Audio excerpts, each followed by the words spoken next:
Good afternoon. Today we are going to discuss about the input methodologies in Java. You know, in object-oriented programming, we commenced about objects, classes, and all. Now, the most important question is that how we are going to give the input or the user's values in a program. There are two major ways for using an input in Java. The first case is scanner class, second one is buffered read class.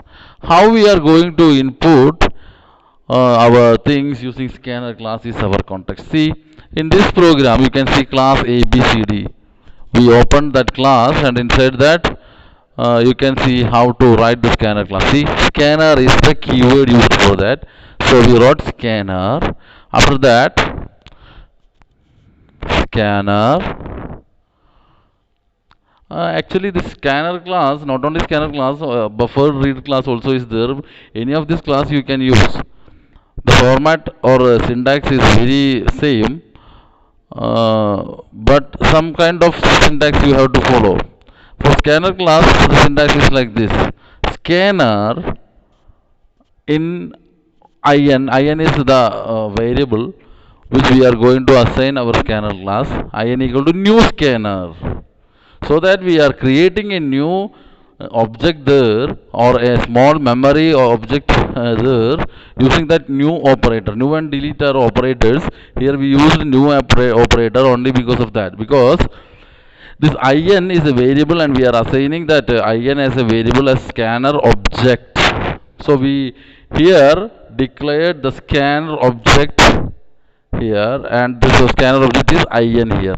So in this program, in this statement, scanner in, that means our scanner object is equal to new scanner system.in. That means there is an input thing, system.input. So the line which we right now show is the declaration step for the scanner class of an input. If you are using that scanner class, top you should write import java.util.scanner. That is important, because if you are using some other class, you know what is the syntax you have to follow. Not only util, you can see star.io and all. Here you the Java util is a package for scanner class. That is why for scanner classes we have to open the Java util scanner. Now, which value we have to s dot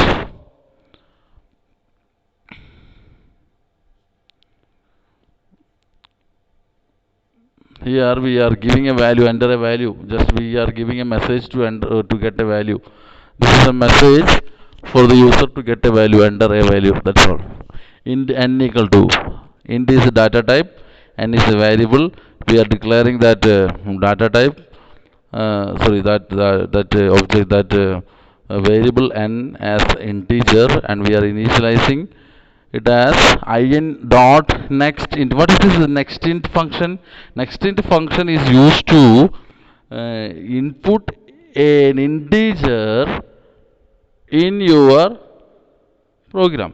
So it is a very easy way to give input using this small variable. So this is the structure for that. Next, string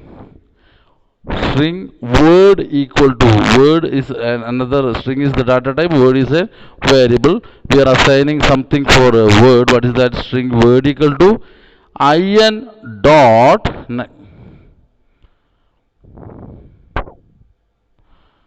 so here just like int n equal to in dot next int, if you want to get the letters, that means characters, you have to use what you do, next line. Next int, if we are using next int, you can give numerical value or an integer value for sure. If you want to give a line of text or characters, you have to use the data type string, and we right now we are using that string word equal to in dot next line. Or if you want to next float, next double, next char, so many other, there is no next char. Please don't confuse. Next char will not come. Why? Next char will not come, only next line is coming.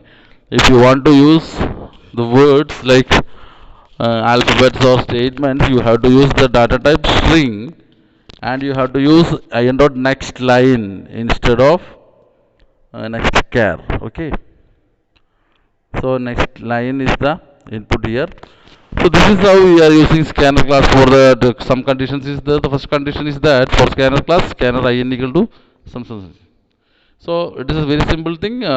Please go through it.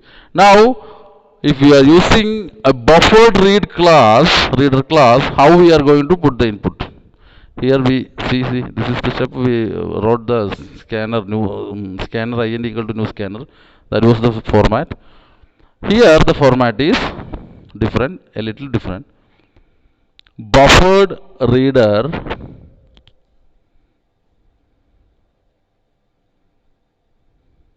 here the same class, same structure, everything. That is why if we are taking some other example programs, you will get confused. That is why I am taking this same program.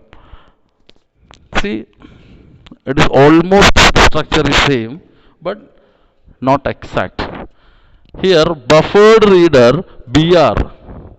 In the previous session we introduced scanner IN. IN was the variable there. Here the variable is BR. It is not a small variable.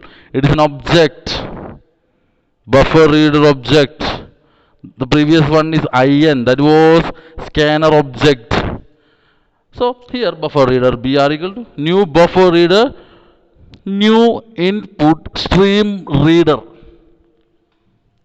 Instead of system.in in scanner class, you have to write new input stream reader of system.in.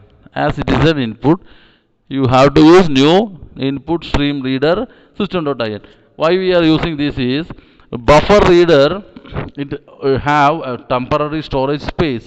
For that our values will the input values will be stored there, and after that it will directly go to system.out or system.in. That is why we are creating a new input stream reader. Otherwise this buffer reader is a temporary space. So we created a new input reader there. Then after that what we have to do? Instead of that we have to create new input stream reader system.in. Then only buffer reader will change. Otherwise it will not change. Buffer reader BR equal to new buffer reader, and one more statement you have to add. That statement is new input stream reader system.in. That means it is an input thing. So the buffer reader, the line of control is like this. At the time when you are using buffer reader, you have to change the top import line. It is import java.io dot star or asterisk. That symbol name is asterisk and a semicolon. In the previous session, we went through that stream reader, that scanner class. At that time, we imported Java util package. Now we have to import Java input output package. That means java.io.asterisk or star semicolon. Okay.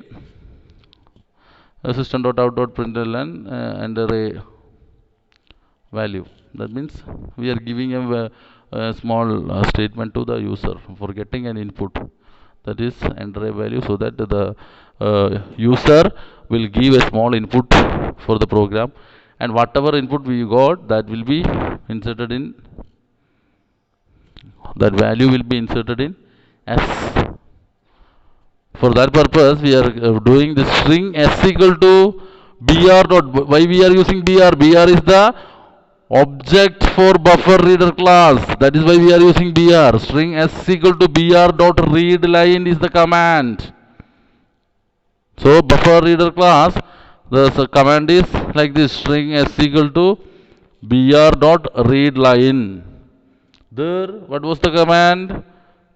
String word equal to, what was that? Please remember that also. You have to compare both these things, buffer reader class as well as scanner class. Then only you will get a fair idea about how this input of Java program is going to be worked. So in the previous session it was in dot next int or next line. Instead of next char, it is next line. Here string s equal to br dot read line. In the n equal to br dot line, so that any value is coming, that will be given in the double quotes. So if the value is 12, it will be in double quotes only. Just like our statements, enter a name, enter a word. So what is your name? Chaco. So the Chaco will come inside double quotes only. For that purpose only we are doing this read line function. In the n equal to integer dot parse int br dot read line. So that whatever inside is, it will be parsed into br dot read line. It will be parsed into n. N is the variable we are giving here, and that n is not only a variable, it is an integer variable. So this is how this buffer reader class is working. Please go through the program. Once again I am telling you, the input in Java, we have so many input technologies. The two more major input technologies for Java programming are using the scanner class and using the buffer reader class. So what is the difference between this scanner class and buffer reader class has been illustrated in this program. So please go through the program from the starting of the program till the end of the program.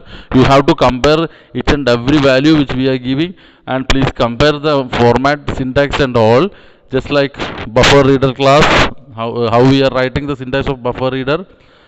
And in the case of buffer reader, one more thing I forgot to tell you, that is you have to give throws IO exceptions. You can write throws IO exception if you are not sure about this error factors and all.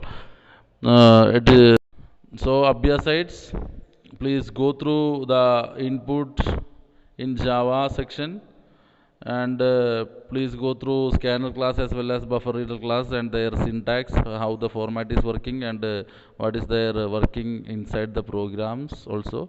Thank you and have a nice day.